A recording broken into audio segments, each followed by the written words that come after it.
Já comentei com vocês algumas vezes que o cinema dos dias de hoje vive uma fase não muito criativa.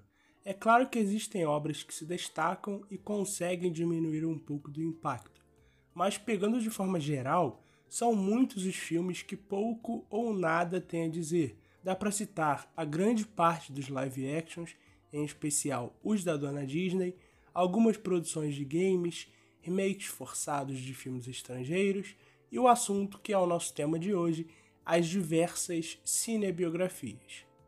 Há alguns anos já, isso vem se mostrando cada vez mais viável para os estúdios, até mesmo pensando em premiações. Vejamos o Oscar 2022, por exemplo.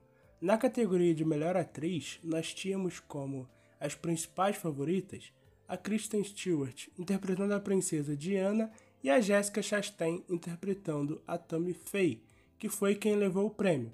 Além disso, ainda tínhamos a Nicole Kidman na disputa por dar vida a Lucy. E do lado dos homens, aconteceu a mesma coisa. O favorito era o Will Smith interpretando o pai das Williams, mas ainda tínhamos o Andrew Garfield concorrendo por interpretar o Jonathan Larson. Ou seja, só esse pequeno recorte já nos traz um parâmetro de como as produtoras estão visando investir em filmes autobiográficos de maneira, no mínimo, exacerbada. É fato que nem todos são ruins. Existem aqueles que conseguem se destacar e fugir um pouco do padrão que esses filmes possuem, o que vale e ao mesmo tempo não vale para Elvis. Mas vamos por partes. Além de conversar um pouco sobre o longa, vamos tentar entender o que vem acontecendo com as cinebiografias, sobretudo as musicais, com o objetivo de esclarecer o porquê da grande maioria cometer sempre os mesmos erros. Elvis conta com a direção de Baz Luhrmann, cineasta esse que possui um estilo bem autêntico, eu diria, e que acaba por não funcionar com a grande parte das pessoas. Ele possui um estilo que acaba afastando mesmo, acontece. Só que se tratando de Elvis, ele se mostrava ser um dos nomes que mais casam com o que o filme deveria ser. Ele possui um jeito estilizado e ao mesmo tempo exagerado de contar as suas histórias, que é exatamente o que o Elvis precisava. Ele usava aquelas roupas bem coloridas e cheias de adereços, um prato cheio para o Baz Luhrmann colocar em prática o seu estilo. E o filme é sim bem eficiente na questão da visão artística do diretor. Ele consegue imprimir muito bem todo esse exagero que acabei de citar, o que acaba servindo bem ao longa. Nos rende ótimas cenas, como aquela onde vamos ver o Elvis se apresentar pela primeira vez. E junto disso temos o público, em especial as mulheres, que descobrem o Elvis naquele momento. A euforia delas é contagiante. É tudo muito iluminado, muitas coisas. E essa sequência é primorosa. Na minha humilde opinião, já está entre os grandes momentos das cinebiografias que o cinema já nos proporcionou. Mas, na mesma medida que o filme acerta nessa parte da direção e da técnica imprimida nessas sequências, Elvis falha na questão do roteiro, o que, pelo menos para mim, acabou gerando uma sensação meio agridoce. Apesar do filme cair, na minha opinião, no senso comum da temática, ele possui algumas decisões criativas que tiveram como o principal intuito fugir dessa espécie de enlatado, só que, ao meu ver, ele não consegue. O principal fator que diferencia Elvis das demais cinebiografias é que escolheram contar a história pelo ponto de vista do antagonista da trama, o coronel Tom Parker, interpretado pelo Tom Hanks, que infelizmente acaba sendo um dos pontos fracos do filme. A escolha por si só é interessante, apesar de arriscada. Ter a figura de um narrador não confiável geralmente funciona melhor com os filmes que estão abordando, de certa forma, o psicológico daquele indivíduo. Aqui você tem um coronel falando sobre o Elvis de forma incisiva, e se o espectador não tiver um pouco de malícia, eu diria, ele será manipulado pela narrativa e terá uma experiência bem distante da qual as cinebiografias deveriam se preocupar em entregar. Que fique bem claro que a ideia de se fazer uma cinebiografia precisa ser diferente da ideia de um documentário. Por se tratar de um projeto de ficção, ele não só pode, mas deve se apropriar disso e acrescentar certos detalhes visando incrementar a experiência do espectador, liberdade essa que um documentário não possui. Só que no caso de Elvis, acaba por não funcionar muito bem, porque a gente sabe que praticamente tudo que o coronel está falando é mentira. Em vez de ser uma mentira que engrandece a experiência, acaba sendo uma que diminui porque o personagem do coronel acaba se mostrando ser completamente descartável, chato e enfadonho. Ao dar muito destaque para ele, acaba que o filme não consegue nos conectar com o personagem título, até porque, até mesmo nos momentos mais íntimos, há mentira, o que pelo menos para mim acabou me irritando um pouquinho. Existem casos como Spencer, onde nitidamente não há compromisso com a verdade. Ele vai usar as pessoas reais, vai replicar certos acontecimentos, mas ao mesmo tempo ele vai deixar claro que aquilo é uma espécie de fábula. Em Elvis faltou essa dosagem. Qual o motivo de usar o coronel como um narrador? O filme pega o personagem e usa ele para somente elevar o Elvis. A gente termina o filme com aquela sensação de nossa, que artista que foi o Elvis, hein? E só.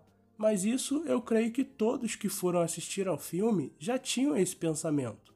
Faltou para a produção acrescentar um fator humano, como a cena final, por exemplo, que a gente vê o Elvis já na parte final de sua vida, acima do peso e cantando como ninguém. Aquilo gera uma empatia imediata. Era necessário mais daqueles momentos e menos de Coronel Parker. Eu entendi a ideia de colocar o coronel apenas para tirar um pouco o foco do Elvis.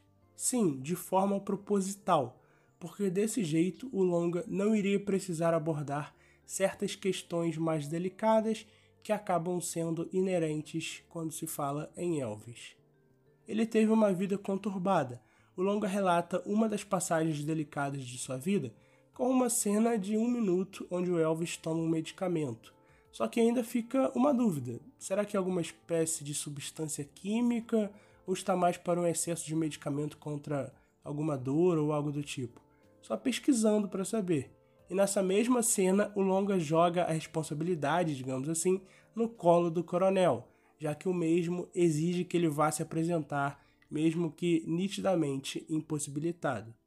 Na tentativa de não manchar a imagem do Elvis, o filme se abdica do seu potencial e entrega uma narrativa onde a parte técnica é muito boa, e tudo que envolve o Elvis artista, as sequências musicais, a interpretação do Austin Butler, é tudo muito bem filmado, é de uma qualidade impressionante. Mas faltou aquela coragem para mostrar mais. Eu nem digo se aprofundar, porque nem mostrar o filme mostra direito. A figura do Elvis como um ser humano, como pessoa. Não precisava ser algo na linha de Bingo ou Rocketman, mas ignorar quase que completamente a história de vida dele para focar no coronel contando mentiras é de um desperdício sem igual. E isso nos leva para a segunda parte deste vídeo, que é o porquê da grande maioria das produções do tipo falharem e ficarem marcadas só por ter rendido uma indicação ao Oscar para tal ator ou atriz. Um dos principais motivos para tal é a minha principal crítica a Elvis, a passada de pano que o filme dá com o objetivo de preservar o artista ou até mesmo pintar uma imagem de algo que ele não foi. Isso acaba tendo relação com a questão de ter liberdade para mentir que comentei há pouco. Por ser ficção, existe espaço para acrescentar e mudar certos detalhes, mas é necessário ter coerência. O espectador não é uma criança para ver o roteiro exagerar descaradamente e comprar aquilo como uma verdade absoluta, sendo que claramente não é. Na maioria das vezes, o artista que será homenageado já faleceu. Isso, inevitavelmente, acaba afetando na escrita do roteiro, não só porque os representantes dele, digamos assim, que na maioria das vezes é a família, irá filtrar e vetar certas discussões, mas como também existe uma questão moral no meio disso tudo. Apesar de ser a vida do cara, é complicado a gente ver o filme sendo bem incisivo tanto no auge quanto na queda. É inevitável a escolha de omitir certas questões em prol da preservação daquele artista. É uma ideia que eu particularmente não concordo muito.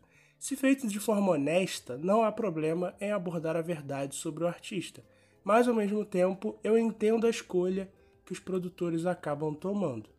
Por isso que Rocketman foi um ponto fora da curva recentemente, por exemplo. O próprio Elton John fez questão de acompanhar os processos e o mesmo exigiu que as polêmicas de sua vida fossem abordadas, deixando o filme com aquele aspecto cru e bem intimista. Caso ele estivesse morto, certamente o filme teria outro tom. Várias coisas seriam vetadas e o resultado final seria mais uma cinebiografia questionável. Então, vamos lá. Primeiro, o grande problema é a manipulação dos fatos, ao meu ver. Algo que, na medida do possível, pode ser consertado, mas ao mesmo tempo há de se reconhecer que existe um certo comodismo também. Mas ainda tem outro detalhe que acaba impactando ainda mais em alguns casos: a falta de tempo. O próprio Elvis serve de exemplo. O diretor revelou que há um corte de 4 horas do filme e que ele pode eventualmente ser lançado em algum momento. A princípio, é comum ter filmes onde o corte inicial acaba sendo bem grande, e na pós-produção são feitos os cortes para que ele tenha aquela duração meio padrão ali, de até 3 horas de duração. Só que quando se trata de artistas, acaba sendo difícil você condensar 40, 50, 60 anos da vida da pessoa dentro de algumas horas. O filme acaba ganhando uma cara meio de página do Wikipedia, onde vários acontecimentos são abordados de forma rápida para dar a entender que o longa se preocupou em tentar mostrar o máximo sobre aquele artista. Mas acaba ficando artificial, além de que na maioria das vezes é possível sentir que o filme veio faltando, digamos assim. Mais uma vez, o Elvis é exemplo. Nitidamente, eles filmaram mais coisas sobre a vida pessoal do Elvis. Só que na pós-produção foi necessário escolher aquilo que iria e aquilo que iria ficar de fora na sala de edição. Acabaram escolhendo focar bem mais na vida profissional do cantor, o que inevitavelmente é uma pena. Mas não dá para se desanimar. De forma geral, as produtoras aceitam o ônus, que é se adequar a essa espécie de cartilha, visando o bônus, que no caso são as premiações. Só que feito de forma sincera e com a dose de liberdade necessária, o resultado vem e ele acaba sendo extremamente satisfatório. Uma pena que para as produtoras mais vale um Oscar na mão do que um espectador emocionado ao acompanhar uma história digna do seu artista favorito.